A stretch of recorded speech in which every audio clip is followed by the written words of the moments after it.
जय हिंद दोस्तों, Sandeep tricky math special YouTube channel में आप सभी का स्वागत है। बिहार पुलिस कांस्टेबल नई भर्ती 2023 ये प्रैक्टिस सेट नंबर 102 है। इससे पहले प्रैक्टिस सेट नंबर 1 से लेकर 101 तक नहीं देखे होंगे, तो इसके लिए प्लेलिस्ट बना दिए हैं। वहां से आकर आप सारी वीडियो एक एक करके देख सकते हैं। इसमें सामान्य विज्ञान का 40 महत्वपूर्ण प्रश्न देखने वाले हैं, तो इस वीडियो को अंत तक देखिएगा। वीडियो स्टार्ट करते हैं और चलते हैं हम प्रश्न की तरफ। एक नया प्रश्न है आपके सामने कि निम्नलिखित मसालों में जड़ से प्राप्त होने वाला मसाला कौन सा है? दालचीनी, लौंग, हल्दी, इनमें से कोई नहीं। बताइए यहाँ पर एक नया प्रश्न का सही आंसर कौन सा है? निम्नलिखित मसालों में से कौन सा है जो कि जड़ से प्राप्त होता है? बताइए यहाँ पर एक नया प्रश्न का सही आंसर कौन सा है? तो इसका राइट आंसर है ऑप्शन नंबर सी, हल्दी। चलिए नेक्स्ट यहाँ पर सेकेंड नंबर प्रश्न देखते हैं। सेकेंड नंबर प्रश्न है आपके सामने, निम्नलिखित में से कौन सा पशु जुगारी, जिसको हम सामान्य भाषा में कौड़ी बोलते हैं, जुगारी नहीं करता है? ऊँट, सूकर, बकरी और भेड़। बताइए यहाँ पर 2 नंबर प्रश्न का सही आंसर कौन सा है? तो निम्नलिखित जानवरों में से कौन नहीं करता है? तो सूकर। जो भी कैंडिडेट यहाँ पर ऑप्शन नंबर बी बता रहे हैं, बिल्कुल सही आंसर है। 3 नंबर प्रश्न है आपके सामने कि नैनी एक मादा प्रजाति है, बकरी का, भेड़ का, सूकर का और ऊँट का। बताइए यहाँ पर 3 नंबर प्रश्न का सही आंसर कौन सा है? नैनी एक किसका मादा प्रजाति है? जल्दी से बताइए। तो जो भी कैंडिडेट यहाँ पर ऑप्शन नंबर ए बता रहे हैं, बकरी का, बिल्कुल सही जवाब है। 4 नंबर प्रश्न है आपके सामने कि जिस पादप में नर और मादा दोनों पुष्प उपस्थित हो उसे कहते हैं द्विलिंगी, पृथकलिंगी, उभयलिंगी, श्रेयी और एक संगमनी। बताइए यहाँ पर 4 नंबर प्रश्न का सही आंसर कौन सा है? जल्दी से कमेंट कीजिए। तो जिस पादप में नर तथा मादा दोनों पुष्प पाए जाते हैं उसे हम उभयलिंगी श्रेयी बोलते हैं। इसका राइट आंसर है ऑप्शन नंबर सी। सेशन आपको अच्छा लग रहा है तो वीडियो को लाइक अपने दोस्तों के पास जल्दी से शेयर कर दीजिए। 5 नंबर प्रश्न है आपके सामने कि जारा चिकित्सा निम्नलिखित में से संबंधित है? बुढ़ापा आने से, जारा प्रक्रिया से, अस्थियों के भंगुर होने से, उपयुक्त सभी। बताइए यहाँ पर 5 नंबर प्रश्न का सही आंसर कौन सा है? तो जारा जो चिकित्सा होता है ये उपयुक्त सभी, यानी बुढ़ापा आने से भी है, जारा प्रक्रिया से भी है, अस्थियों के भंगुर होने से भी है। तो इसका right answer option number D. 6 number प्रश्न है आपके सामने कि अस्कुआ निम्नलिखित में से है? यह एक अस्तनी है, एक उभयचर है, एक पस्ती है, एक सरीसृप है। बताइए यहाँ पर 6 नंबर प्रश्न का सही आंसर कौन सा है? एस्कुआ निम्नलिखित में से क्या है? तो एस्कुआ है जो कि एक पक्षी है। जो भी कैंडिडेट यहाँ पर ऑप्शन नंबर सी के साथ जा रहे हैं, बिल्कुल सही जवाब है। 7 नंबर प्रश्न है आपके सामने कि विखंडित जीन का सिद्धांत निम्नलिखित में से दिया था? चारों ऑप्शन देख लीजिए और बताइए यहाँ पर 7 नंबर प्रश्न का सही आंसर कौन सा है? विखंडित जीन का सिद्धांत किसने दिया था? तो आर.जे. रॉबर्ट्स और पी.एस. शार्प। इसका राइट आंसर है ऑप्शन नंबर डी। चलिए नेक्स्ट यहाँ पर 8 नंबर प्रश्न है आपके सामने कि ट्रिटिकेल आदमी द्वारा निर्मित एक ही अनाज जो निम्नलिखित 2 अनाजों के बीच संकरण से बना है? रागी और राई, रागी और धान, राई और धान और राई और गेहूँ। बताइए यहाँ पर 8 नंबर प्रश्न का सही आंसर कौन सा है? तो 8 नंबर प्रश्न का जो भी कैंडिडेट ऑप्शन नंबर डी बता रहे हैं, राई और गेहूँ, बिल्कुल सही जवाब है। नेक्स्ट यहाँ पर 9 नंबर प्रश्न है आपके सामने कि वर्तमान मानव इस पृथ्वी पर लगभग निम्नलिखित समय से आया है, यानी वर्तमान समय में मानव पृथ्वी पर कितने वर्षों से निवास कर रहा है आपको बताना है। 1 लाख वर्ष पहले से, 3 लाख वर्ष पहले से, 13 लाख वर्ष पहले से और 30 लाख वर्ष पहले से। बताइए यहाँ पर 9 नंबर प्रश्न का सही आंसर कौन सा है? तो देखिए इसका जो सही आंसर है वो 3.5 लाख है। तो यहाँ पर 3 लाख उसके आसपास का ऑप्शन है, तो इसका राइट आंसर है ऑप्शन नंबर बी। नेक्स्ट यहाँ पर 10 नंबर प्रश्न है आपके सामने, हमारे शरीर का भार का अधिकतम हिस्सा निम्नलिखित से बना होता है? हड्डियों से, पानी से, अंगों से और इनमें से कोई नहीं। बताइए यहाँ पर 10 नंबर प्रश्न का सही आंसर कौन सा है? तो हमारे शरीर के भार का अधिकतम हिस्सा जो होता है वो पानी से बना रहता है। जो भी कैंडिडेट यहाँ पर ऑप्शन नंबर बी के साथ जा रहे हैं, बिल्कुल सही जवाब है। 11वां प्रश्न है आपके सामने, निम्नलिखित में से कौन सा पदार्थ प्रोटीन नहीं है? बताइए यहाँ पर 11वां प्रश्न का सही आंसर कौन सा है। चारों ऑप्शन देख लीजिए, इनमें से कौन सा पदार्थ है जो कि प्रोटीन की श्रेणी में नहीं आता है। तो जो भी कैंडिडेट यहाँ पर ऑप्शन नंबर डी के साथ जा रहे हैं, NAD इसका राइट आंसर हो जाएगा। नेक्स्ट यहाँ पर 12वां प्रश्न है आपके सामने कि पत्ती की बाह्य त्वचा में पाए जाने वाले सूक्ष्म छिद्रों को कहते हैं जलरंध्र, वातरंध्र, छिद्र और रंध्र। बताइए यहाँ पर 12वां प्रश्न का सही आंसर कौन सा है। पत्ती के बाह्य त्वचा में पाए जाने वाले सूक्ष्म छिद्रों को क्या कहते हैं। जो भी कैंडिडेट यहाँ पर ऑप्शन नंबर डी के साथ जा रहे हैं, रंध्र, जिसको इंग्लिश में स्टोमाचा कहते हैं, इसका राइट आंसर है ऑप्शन नंबर डी। 13वां प्रश्न है आपके सामने कि मानव वयस्क में रक्त निम्नलिखित द्वारा बनता है। हृदय द्वारा बनता है, प्लीहा द्वारा, लाल अस्थि-मज्जा द्वारा, पीली अस्थि-मज्जा द्वारा। बताइए यहाँ पर 13वां प्रश्न का सही आंसर कौन सा है। तो मानव वयस्क में रक्त किससे बनता है, तो लाल अस्थि-मज्जा द्वारा। जो भी कैंडिडेट यहाँ पर ऑप्शन नंबर सी के साथ जा रहे हैं, बिल्कुल सही जवाब है। 14वां प्रश्न है आपके सामने कि वायु में ऑक्सीजन की करीब कितने प्रतिशत मात्रा है। 21%, 60% और 80%। बताइए यहाँ पर वायुमंडल में ऑक्सीजन की करीब कितना प्रतिशत मात्रा है, जल्दी से बताइए। 14वां प्रश्न का सही आंसर कौन सा है।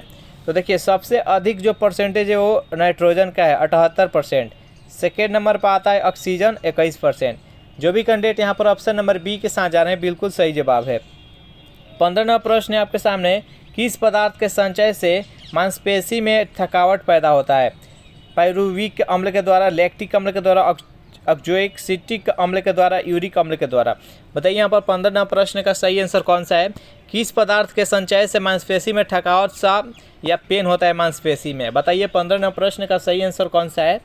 तो जो भी कैंडिडेट यहाँ पर ऑप्शन नंबर बी के साथ जा रहे हैं, लैक्टिक अम्ल, बिल्कुल सही जवाब है। लैक्टिक अम्ल किस में पाया जाता है, तो दही में लैक्टिक अम्ल पाया जाता है। 16वां प्रश्न है आपके सामने, वयस्कों के प्रति मिनट हृदय की धड़कन धड़कता है, यानी स्वस्थ मनुष्य के हृदय 1 मिनट में कितने बार धड़कता है आपको बताना है। 60 बार, 72 बार, 84 बार, 96 बार। बताइए यहाँ पर 16वां प्रश्न का सही आंसर कौन सा है। तो 72 बार धड़कता है। जो भी कैंडिडेट यहाँ पर ऑप्शन नंबर बी के साथ जा रहे हैं, बिल्कुल सही जवाब है। वयस्क में हर 24 घंटे में मूत्र कितनी मात्रा बनता है। 1 लीटर, 1.5 लीटर, 3 लीटर और 5 लीटर। बताइए यहाँ पर 17वां प्रश्न का सही आंसर कौन सा है। तो कितना बनता है, तो 1.5 लीटर बनता है। जो भी कैंडिडेट यहाँ पर ऑप्शन नंबर बी के साथ जा रहे हैं, बिल्कुल सही जवाब है। कौन सी ग्रंथि शरीर का ताप अस्थाई मानी जाती है। बताइए यहाँ पर कौन सा ग्रंथि है जो कि शरीर के तापमान को अस्थाई बनाकर रखता है, नियंत्रित करके रखता है। पीनियल ग्रंथि, पीयूष ग्रंथि, और अवाट्टू ग्रंथि और हाइपोथैलेमस। बताइए यहाँ पर 18वां प्रश्न का सही आंसर कौन सा है। तो जो भी कैंडिडेट यहाँ पर ऑप्शन नंबर डी के साथ जा रहे हैं, हाइपोथैलेमस, बिल्कुल सही जवाब है। 19वां प्रश्न आपके सामने कि कुछ पादप अपने जीवन में सिर्फ एक बार पुष्पित होते हैं, उन्हें क्या कहते हैं। बताइए यहाँ पर 19 नंबर प्रश्न का सही आंसर कौन सा है। कुछ ऐसे पादप होते हैं जो अपने पूरे जीवन काल में एक बार ही पुष्पित होते हैं, उसका नाम बताना है। तो मोनोकार्पिक इसका राइट आंसर है ऑप्शन नंबर ए। जो भी कैंडिडेट ऑप्शन नंबर ए बता रहे हैं, बिल्कुल सही जवाब है। 20वां प्रश्न है आपके सामने कि किसी बच्चे का लिंग निर्धारित होता है पिता के गुणसूत्रों से, माता के गुणसूत्रों से, माता पिता के RH कारक से और पिता के रुधिर वर्ग से। बताइए यहाँ पर 20वां प्रश्न का सही आंसर कौन सा है। तो किसी भी बच्चे का लिंग जो निर्धारण होता है पिता के गुणसूत्र से होता है। जो महिला होती है उसके पास केवल XX रहता है, लेकिन जो पुरुष होता है उसके पास X और Y दोनों होता है। अगर पुरुष अगर X देता है और महिला X देती है तो लड़की का जन्म होता है। अगर पुरुष Y देता है या महिला तो हमेशा X देगी, तो X Y मिलकर फिर पुरुष का जन्म होता है। तो इसका राइट आंसर है ऑप्शन नंबर ए। चलिए नेक्स्ट यहाँ पर 21वां प्रश्न आपके सामने कि जिस कोशिका का अर्धसूत्री विभाजन होता है उसे क्या कहते हैं। 4 ऑप्शन है आपके सामने, जल्दी से बताइए यहाँ पर 21वां प्रश्न का सही आंसर कौन सा है।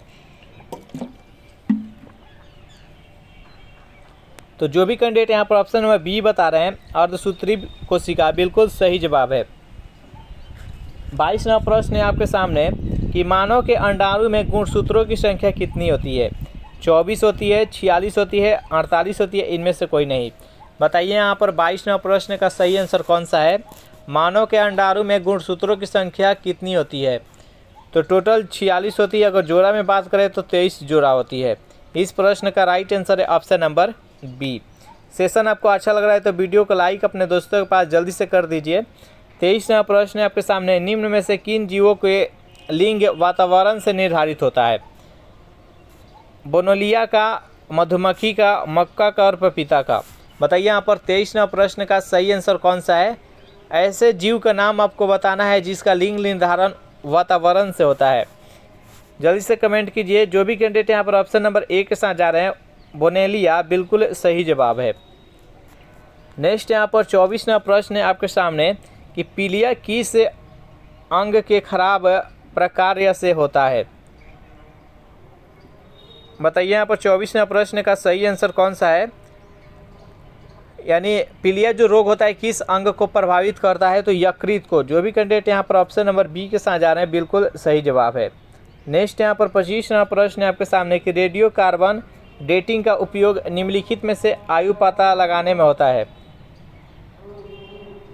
यानी रेडियो कार्बन डेटिंग का उपयोग किसका आयु पता लगाने के लिए प्रयोग में लाया जाता है। भवन का, जीवाश्म का, चट्टाने का और शिशु का। बताइए यहाँ पर 25वां प्रश्न का सही आंसर कौन सा है। तो रेडियो कार्बन डेटिंग का प्रयोग जीवाश्म के आयु पता करने के लिए प्रयोग में लाया जाता है। तो जो भी कैंडिडेट यहाँ पर ऑप्शन नंबर बी के साथ जा रहे हैं, बिल्कुल सही जवाब है। 26वां प्रश्न है आपके सामने, चाय पत्ती में सबसे महत्वपूर्ण उत्तेजक होता है। चारों ऑप्शन देख लीजिए और बताइए यहाँ पर कि चाय के पत्ती में सबसे महत्वपूर्ण उत्तेजक के रूप में क्या होता है। जल्दी से कमेंट कीजिए। तो 26वां प्रश्न का जो भी कैंडिडेट ऑप्शन नंबर बी के साथ जा रहे हैं, कैफीन, बिल्कुल सही जवाब है। नेक्स्ट यहाँ पर 27वां प्रश्न है आपके सामने कि कपास रेशा प्राप्त होता है तने से, पत्तियों से, फलों से और बीजों से। बताइए 27वां प्रश्न का सही आंसर कौन सा है। कपास रेशा किससे प्राप्त किया जाता है। तो कपास रेशा जो प्राप्त किया जाता है वो बीजों के द्वारा प्राप्त किया जाता है। तो जो भी कैंडिडेट यहाँ पर ऑप्शन नंबर डी के साथ जा रहे हैं, बिल्कुल सही जवाब है। नेक्स्ट यहाँ पर 28वां प्रश्न है आपके सामने, कान की अस्थियों की कुल संख्या कितनी होती है। यानी कान में कितनी अस्थि होती है आपको बताना है। 2, 4, 6, 8। बताइए यहाँ पर 28वां प्रश्न का सही आंसर कौन सा है। तो एक कान में टोटल 3 हड्डी होती है और दूसरे कान में भी 3 हड्डी होती है। कानों में टोटल हड्डियों की संख्या 6 होती है और शरीर के सबसे छोटी हड्डी भी कान में ही पाई जाती है जिसका नाम स्टेपिज होता है। नेक्स्ट यहाँ पर 29वां प्रश्न है आपके सामने, पेनिसिलिन प्रतिजैविक निम्न से मिलता है। बताइए यहाँ पर पेनिसिलिन जो प्रतिजैविक होता है वो किससे प्राप्त किया जाता है। जीवाणु से, कवक से, संश्लेषित साधनों से, विषाणु संक्रमित कोशिका से। बताइए यहाँ पर 29वां प्रश्न का सही आंसर कौन सा है। तो पेनिसिलिन प्रतिजैविक किससे प्राप्त किया जाता है, तो कवक से। जो भी कैंडिडेट ऑप्शन नंबर बी के साथ जा रहे हैं, बिल्कुल सही जवाब है। 30वां प्रश्न आपके सामने कि मलेरिया फैलाने के अलावा एनोफिलीज मच्छर और किसका रोगवाहक होता है। डेंगू बुखार का, फलेरिया का, मस्तिष्क शोध का और पीत बुखार का। बताइए यहाँ पर 30वां प्रश्न का सही आंसर कौन सा है। जो यहाँ पर एनोफिलीज मच्छर होता है वो मलेरिया के अलावा और कौन सा रोग फैलाता है, तो फलेरिया। जो भी कैंडिडेट यहाँ पर ऑप्शन नंबर बी के साथ जा रहे हैं, बिल्कुल सही जवाब है। और जो एंडीज मच्छर होता है, एंडीज, वो डेंगू बुखार को फैलाता है। जो भी कैंडिडेट यहाँ पर ए बता रहे हैं वो एंडीज मच्छर के लिए है, एनोफिलीज मच्छर फलेरिया के लिए और मलेरिया। नेक्स्ट यहाँ पर 31 नंबर प्रश्न है आपके सामने कि पोलियो का पहला प्रभावशाली टीका निम्नलिखित ने तैयार किया था। निम्न में से किसने था जो कि पोलियो का टीका प्रभावशाली सर्वप्रथम तैयार किए थे। चारों ऑप्शन देख लीजिए और बताइए यहाँ पर 31वां प्रश्न का सही आंसर कौन सा है। तो जो भी कैंडिडेट यहाँ पर ऑप्शन नंबर सी के साथ जा रहे हैं, जॉन ई साल्क, बिल्कुल सही जवाब है। नेक्स्ट यहाँ पर 32वां प्रश्न है आपके सामने कि रूबेला नामक बीमारी का दूसरा नाम क्या है। लाल मसूरी, काली मसूरी, जर्मन मसूरी और उपयुक्त सभी। बताइए यहाँ पर 32वां प्रश्न का सही आंसर कौन सा है। रूबेला नामक बीमारी का दूसरा नाम क्या है। तो जो भी कैंडिडेट ऑप्शन नंबर सी के साथ जा रहे हैं, जर्मन मसूरी, बिल्कुल सही जवाब है। इस प्रैक्टिस सेट में टोटल हम 32 प्रश्न देखे। सेशन आपको कैसा लगा ज़रूर कमेंट करके बताइएगा। वीडियो आपको अच्छा लगा हो तो वीडियो को लाइक अपने दोस्तों के पास जल्दी से शेयर कर दें और इस चैनल को अभी तक सब्सक्राइब नहीं किया होंगे तो जल्दी से सब्सक्राइब कर दें। Thanks for watching this video. मिलते हैं नेक्स्ट वीडियो में।